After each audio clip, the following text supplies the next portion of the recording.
Она што денеска тетовчани му го приредија на председателот Тито, не може да се опише со зборови. Гледката беше величенствена. Ова, председателот Тито и неговата сопруга Јованка, ги натера да станат и стоејки да отпоздравуваат. Најбројни, највесели и најљубопитни беа најмладите граѓани на Тетово и околните села, кои со знаменца врака го поздравуваат драгиот гостин.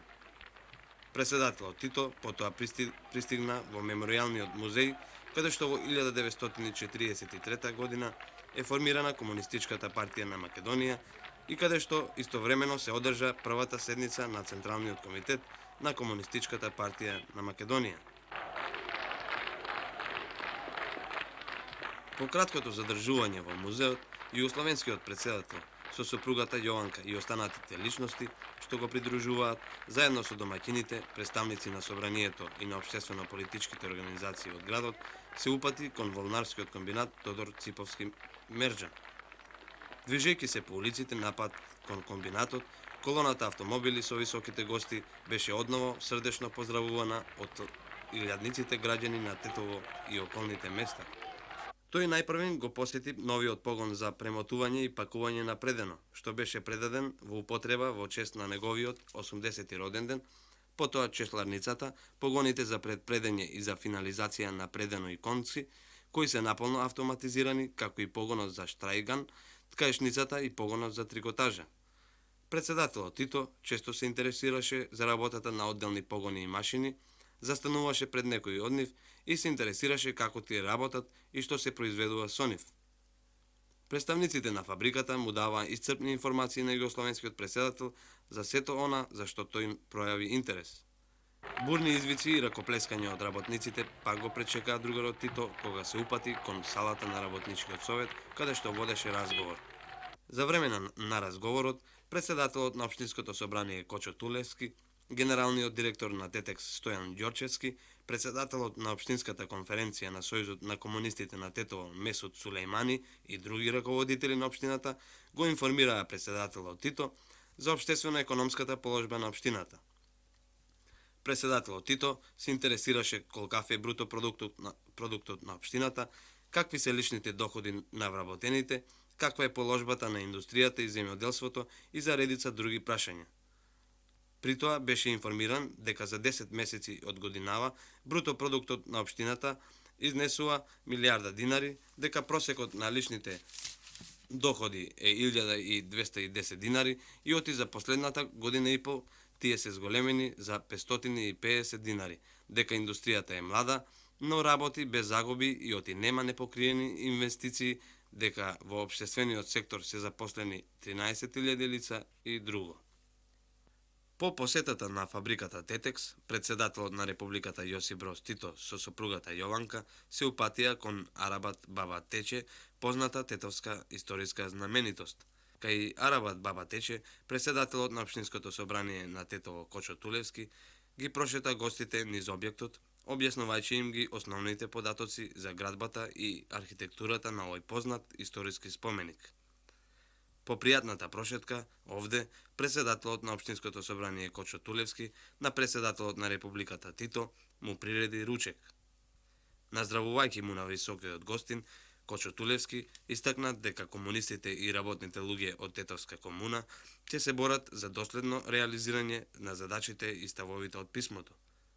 Одговарајќи на здравицата, председателот Тито рече: To što sam čuo od vaših izveštaja, od vas druže i od drugova koji su mi ovdje kazali, vidim da ste vi to zaista postigli ogromno od onog momenta.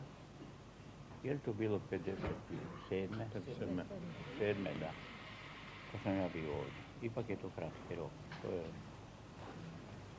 57. to je 15 godina. Šta me najviše impresionirali su me ljudi. Narod na ulici, srdačan doček, srdačan prijem na koga smo naišli, razsmijana lica. Jednom rečju i stari i mladi, nisam vidio razlike o njihovom raspoloženju prema nama. A to znači da je naš socijalistički društveni poredak duboko proniknuo i u sam narod.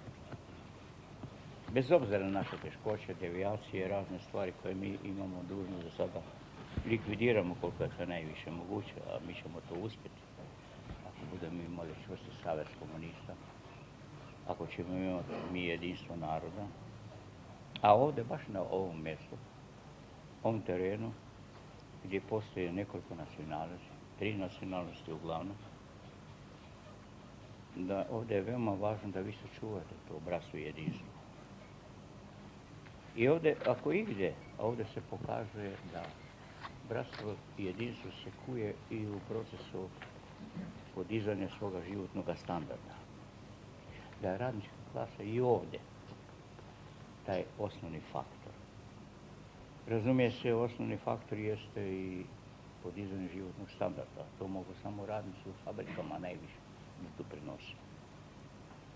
I ove 2-3 fabrike što ovdje vi imate su izvršile ogroman napredak u pravcu emancipacije vaših ljudi sa sela. Ja sam danas kad smo prolazili, nisam vidio velike razlike između onog što sam vidio u Makedoniji na ulicama i ovdje. Fabrike vrše ogroman utjecaj na emancipaciju, na drukčije shvatanje života, a u socijalizmu baš to treba. Da socijalistički čovjek zna kojim pravcem idemo, šta mi hoćemo, kakva će biti budućnost. Iz ovoga što mi danas već imamo, već mogu nazvati i najzaostalija sela koje danas ili bilo da rade vani pa dođe kući tu, ili uglavnom da rade tu, a sve manje će biti oni koji će ići van, jer im će biti ovdje mjesto da rade, da proizvode, da podižu svoj životni standard. Nama je, na nama, rukovodiocima Jugoslavije, je najveći zadatak da stvorimo čim prije uslove, da idemo u tom pravcu, da stvorimo uslove da naši radni ljudi ne moraju ići u inostranstvo, da bi morali sebi sagraditi onda bolju kućicu ili da podižu svoj standard života. To moramo mi na našoj teritoriji, naša zemlja je bogata, potencijalno bogata, ali ipak kratak je rok da bi mogli bi do sada učiniti sve što bi trebalo da učinimo. Glavno je da naši ljudi koji idu van shvate svu ozbiljnost potrebe jedinstva naše zemlje, naših naroda. Da shvate da ovdje u Jugoslaviji može isto tako da čovjek nađe sebi i mjesto rada i da si poboljša svoj život. Do sada nije moguće bilo. Dobro, idu kod nas van i seljaci naši. Ja to ništa ne kritikujem. Neka ide, jer on još nema mogućnosti da se zaposli u fabriku. Nemamo dosta fabrika. I on svejedno se vraća kao rodoljub, socijalistički rodoljub u svojoj zemlji. On je osjetio u inostranstvu, ja znam to vrlo dobro. Mnogi se vraćaju. Mnogo je teže raditi u inostranstvu jer ga tamo zapregne tako da mu curi znoj i da živi mnogo oskudnije nego što živi naš radnik ovdje. On tamo samo štedi i živi vrlo mizerno. I on to dobiva u vani dobiva iskustvo šta znači za njega zemlja, jer uopće je drugčije može da živi, ljepše može da živi. Među ostalim i on je na svome ovdje. Ja bih želio da ovaj kraj, koji je već postigao tako mnogo, još brže iže naprijed. Još brže da se razvija. Imate mnogo mogućnosti. Ima mnogo još stvari koje bi mogli da pružimo našemu društvu, a to je da se sva ta bogatstva koje stoje i u zemlji našoj i na zemlji, da ih koristimo, da ih prerađujemo, da koristimo za dobro našega čovjeka. Ovaj kraj je zaista postigao ogromne rezultate i ja sam veoma zadovoljan, drugarice i drugovi, što sam danas došao ovdje sa drugaricom i sa drugovima. I to što smo vidjeli nas je duboko impresioniralo. Naročito nas je impresionirala vaša velika fabrika Ja nisam znao da imate tako veliku fabriku. I to nije samo jedna, nego ima i druge fabrike koje također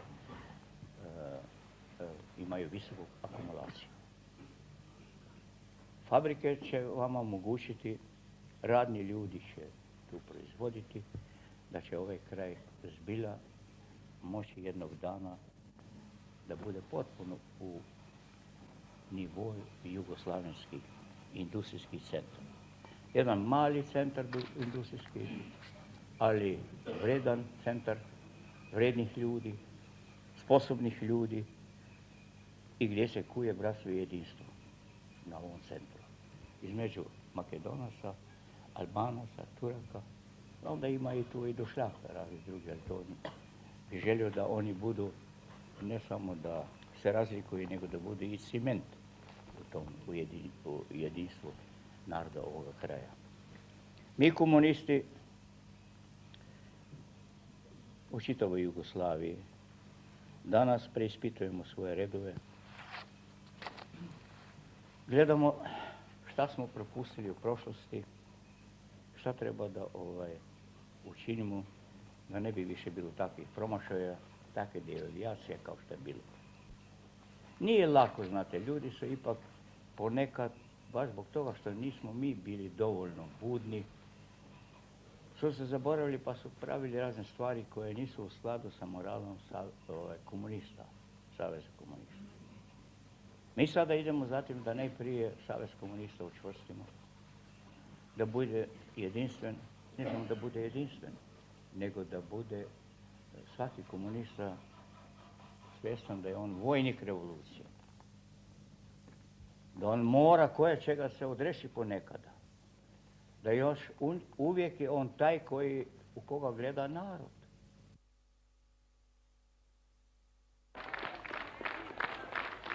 Поручекот, што му беше приреден на председателот на Републиката Тито и гостите на неговата придружба, колоната автомобили со високите гости се упати кон Скопје. Гледката од утринава се повтори и овој пат. Високите гости беа срдечно и топло поздравувани. На молба на редакцијата на Нова Македонија, председателот на Републиката Јосип Броз Тито вечерва ги прими директорот на оваа новинарска куќа Анте Поповски и уредниците Илија Зафировски, Душко Малевски и Радослав Огњановски и со нив се задржа во подолг разговор.